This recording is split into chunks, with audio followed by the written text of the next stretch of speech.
back to Unapologetically Woman. We're celebrating phenomenal women all across Kentucky who make no apologies for their perspectives or the impacts that they are making in the community. Today we're celebrating Tiffany Brown. Tiffany is a mom, an advocate, a minister, president of the National Women's Conference for the House of God, and the first Chief Equity and Implementation Officer for the City of Lexington. Unapologetically Woman, Tiffany Brown, that's you. Thanks, Sharon. Welcome. Thank you. Okay, we're going to start off. You are the first. Tell us what that means to you and what it is that you're doing. Well, it's a huge honor to be the first Chief Equity Officer for the City of Lexington. I am in charge of implementing the recommendations from the Racial Justice and Equality Report from 2020, which you know also well. Yes. I also make sure that what's implemented is done in a way that promotes equity and access throughout our city, and how we engage with other businesses and how we engage with minority businesses with the city as well. How are we doing? I think we're doing pretty good. We are about halfway through implementing the recommendations in the report, so I think we're looking really well. Do you think that we'll be able to implement all of the recommendations that were in the report, or are there some that will have to take a, push pause on because something else has to happen in order for that to happen? Well, a lot of the recommendations are not in government control, local government control. So we have to develop strong partnerships with organizations who do the work in the community, with maybe even like Fayette County Public Schools, really good partnerships with policymakers in Frankfurt and things like that. So there are a lot of things that we need to do that are not one and done. So a lot of folks think that this is just a check the box type of, and it is not. These are things that need to be implemented and then assessed, and then adjustments may need to be made. And so that's how I look at this work. Equity work is not one and done. It is a continuous process of making sure that we're able to provide opportunity and access to everyone in the city of Lexington. But equity and inclusion is not something that you just started doing with this position. That's been a passion of yours for years. Absolutely. So I have worked in social justice and social justice reform for the last 10 years, starting off in the nonprofit sector.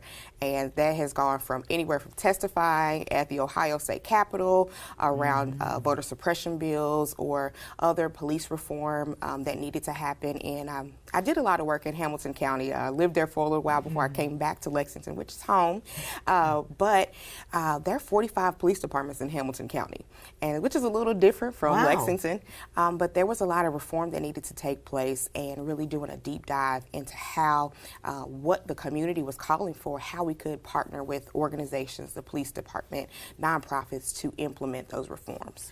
This is very necessary work that has to be done. But what fuels you and gives you the passion? What's behind all of the work that you're doing for racial justice and equality? I think this really has to be purposeful work. And that's really what has inspired and fueled me to continue to go and do this as a profession, right? So I am very passionate about rights, civil rights, and justice for everybody. I've worked in the legal field as well, and I understand, even through my own experience, being an advocate for myself, what needs to take place for even the least of these. And so I kind of just use that model in pursuing my profession through a way that is that also ignites me in my purpose. Well, and in your purpose, you're talking up, mentioning, you're hinting at your faith and things like that. You're also a minister. Yes. How does that play in everything that Tiffany Brown is? Oh, wow. So being a minister has been, it's different, especially in Kentucky, and being a woman, because there are still some issues of equity for women in ministry. Believe it or not, the church is a very patriarchal I believe that. Organization, right? Organism. And so I look for ways to even enhance the diversity, equity, and inclusion for women, even in religious spaces. I've been able and afforded to travel the country, ministering, been featured on national television, preaching the gospel. Okay. And yeah, so it's fueled, a lot of my work, even in ministry, is fueled through justice and mercy and really the ministry of Jesus Christ. Oh wow, you're really busy because you can do a lot of things that we're going to talk about. But for me, I'm speculating that the number one job that you have is being a mom. Oh my gosh, yes. You have five? You've got 5 kids? Children, yes, I do. How old are they? Let's brag on them a little bit. They 21, 18, 16, 16, and 14. Yeah. Wow. Teenagers. And right. Adults now. Right. I know, it's crazy. Mm-hmm. It happens really quickly. It does. I've been a mom my entire adult life. So I started young, and I don't know, hopefully this will give another woman hope. I started out young. I was pregnant my senior year of high school and decided that I didn't want just being a mom to be, to stop me. Married young and continued to have more children and ended up divorced due to domestic violence. And so I'm a domestic violence survivor as well. And I just really think that it's important for women to understand and see an example that you can get past anything and continue to excel and exceed expectations and really be an example for your children that you can do anything you set your mind to. So you're saying just because something happens earlier doesn't mean that it's impossible, that if anything else is impossible. Absolutely. With the right supports, you can accomplish whatever you want to do. What do you hope your children learn from you? I hope they learn that from me, that you can do whatever it is that you want to do. Dream big. Nothing's impossible. And for me, I've instilled in my children, I don't want to place like what my desires for them on them. I kind of just let them find their own path, find their own way, and whatever it is that they enjoy. My son is in school for pre-med. My daughter, who just graduated from high school, is going to cosmetology school. That's what she wants to do. And so I just support them. But one of the things that my son, that I've noticed about him is that he told me that he got his work ethic from me.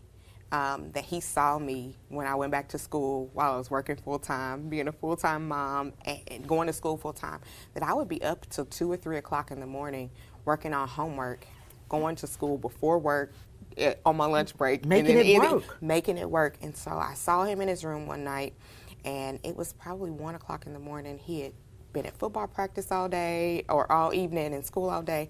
And I said, you have to go to sleep. And he's like, Mom, I saw you do this, and in order, for me to do what I want to do and achieve the goals that I have to, have that work ethic. And so I would have just started bawling right there. That would have been the end of it. Yeah, I couldn't be mad at him at that point. But you know what? He did graduate valedictorian from his high school, and sports, And Yeah. And that's because he had someone that he had to look up to, somebody that was supporting him and everything. Yes. It's all important. It is. You're also an author. And I'm thinking that your book is titled Overcoming. Tell me a little bit about it. Overcomer is my first book, and it was truly a labor, of work to do that. I had been inspired to write about my journey of, surviving domestic violence. I also, I have lupus. And so to talk about those things, but also to talk about them and being a mother and also being, a single woman and dating and all of those types of things. A lot of things to do.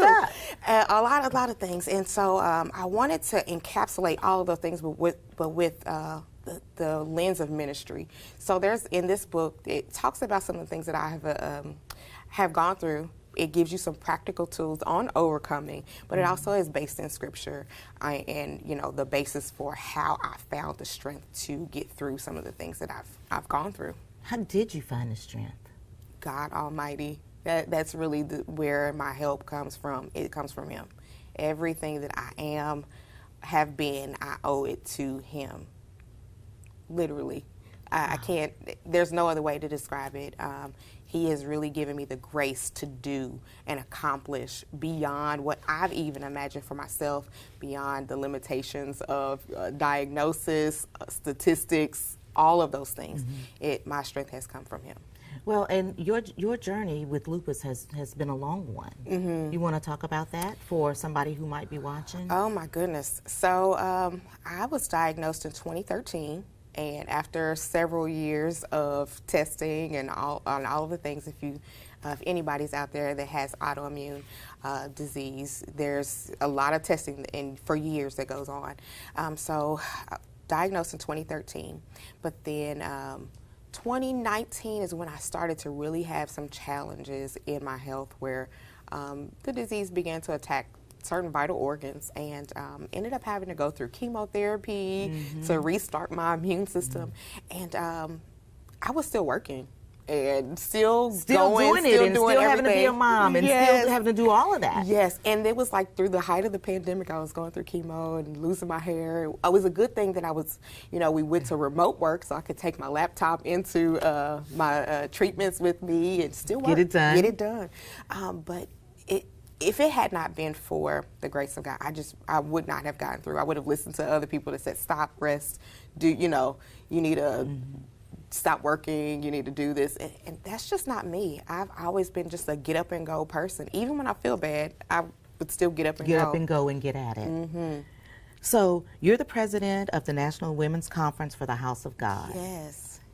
Tell us about that. Oh my gosh. Because you are doing so many things. Oh my gosh. So this was a recent election, and I am probably the first woman that is a single woman. Yes. Someone that's not a pastor's wife, and someone who's not someone my age. Otherwise, usually they're older women in their 50s and up, and it's just so this is transformational and groundbreaking for our church organization. And I'm excited to serve. I'll be serving a 4-year term. Wow. Look, I was about to say in your free time, but in your free time, you like to bake. I love to bake. What's your favorite? Well, everyone's favorite for me is my butterscotch pie. Listen, when am I coming to dinner? I need an invitation. Okay. I'm only coming for dessert. Okay. That's it. I'll have to make you a pie, Sharon. And listen, I would eat it up. Yes. Oh, I love that. Yeah. So before we go, I always like to let you have the last word to young girls or young women who might be looking at you because you're a role model to some and thinking, I would like to do what Tiffany does someday. What would you say to them? I'd say, number one, find a mentor.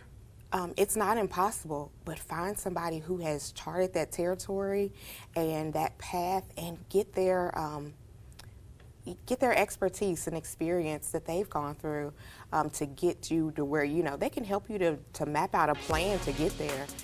But nothing, absolutely nothing is impossible. Whatever it is that you think that you can do, whatever it is that you want to do, even if you find out that you don't like it after you get into, it's okay to say, I thought that that's what I wanted to do, but it's not. It's never too late to start again. It's never I don't care how old you are, how young you are, it's never too late to start over. Thank you so much. Thank you. You guys heard it from Tiffany Brown. It's never too late to start over. Continue to watch as we celebrate other phenomenal women just like Tiffany who are strengthening the community. I'll talk to you soon.